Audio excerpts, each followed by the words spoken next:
सुनो कथा चैनल आपका अभिनंदन करता है। अगर आज की कथा पसंद आए तो कृपया हमारे चैनल को सब्सक्राइब करें और बेल आइकन दबाना ना भूलें। आइए अब चलते हैं वीडियो की ओर। देवी भागवत के स्कंद 3 अध्याय 27 में व्यास जी नवरात्रि व्रत का महत्व बताते हुए कहते हैं कि प्राचीन काल में राजा दक्ष के यज्ञ को विध्वंस करने वाली महाभयानक भगवती भद्रकाली करोड़ों योगिनियों सहित अष्टमी तिथि को ही प्रकट हुई थी। अतः अष्टमी को विशेष विधान से भगवती जी की पूजा करनी चाहिए और माँ भगवती को प्रसन्न करना चाहिए। पूरे नवरात्र करने में असमर्थ लोगों के लिए 3 दिन का उपवास भी यथोक्त फल प्रदान करने वाला बताया गया है।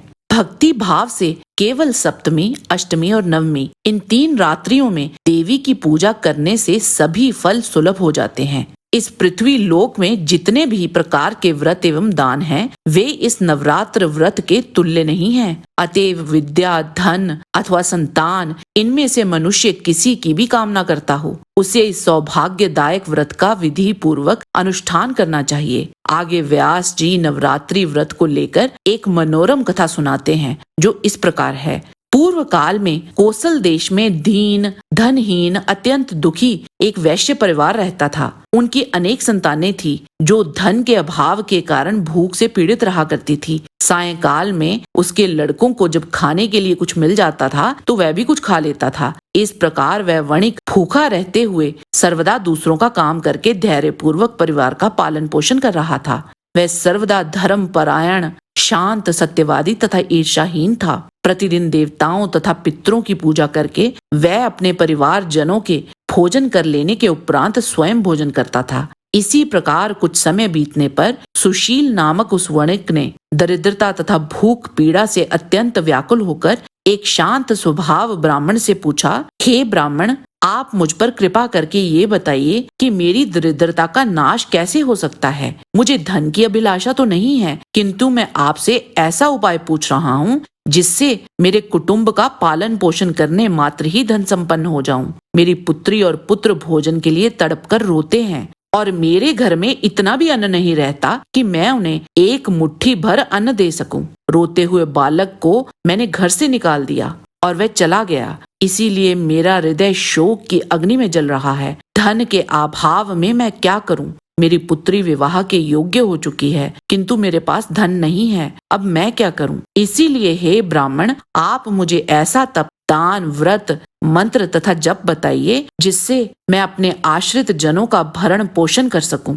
बस मुझे उतना ही धन मिल जाए, उससे अधिक धन के लिए मैं प्रार्थना नहीं करता। आप विचार करके मुझे वो उपाय बताइए। इस प्रकार पूछने पर ब्राह्मण ने प्रसन्नता पूर्वक उस वैश्य से कहा, हे वैश्य, अब तुम पवित्र नवरात्र व्रत का अनुष्ठान करो।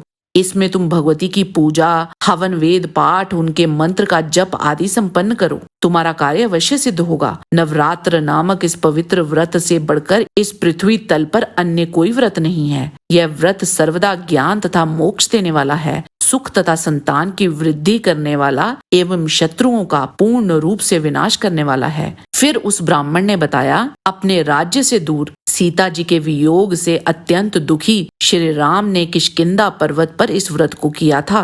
माता सीता की विरह अग्नि से अत्यधिक संतप्त श्री राम ने उस समय नवरात्र व्रत के विधान से भगवती जगदम्बा की पूजा की थी। इस व्रत की भी श्री राम की सफलता में विशेष भूमिका थी। इस प्रकार अमित तेज वाले श्री राम ने इस नवरात्र व्रत के प्रभाव से पृथ्वी पर महान सुख प्राप्त किया था। ब्राह्मण का ये वचन सुनकर उस वैश्य ने उन्हें अपना गुरु मान लिया और उनसे माया बीज नामक उत्तम मंत्र की दीक्षा प्राप्त की। तत्पश्चात आलस्यहीन होकर अत्यंत भक्ति पूर्वक पूरे नवरात्र भर उसने मंत्र का जप किया और आदर पूर्वक भगवती का पूजन किया। इस प्रकार माया बीज प्रायण उस वैश्य ने 9 वर्षों तक ये अनुष्ठान किया और 9वें वर्ष के अंत में महाअष्टमी तिथि को अर्धरात्रि आने पर महेश्वरी ने उसे अपना प्रत्यक्ष दर्शन दिया और अनेक प्रकार के वरदानों से कृत्य कर दिया। आज के वीडियो में बस इतना ही। आशा करते हैं कि आपको आज का वीडियो पसंद आया होगा।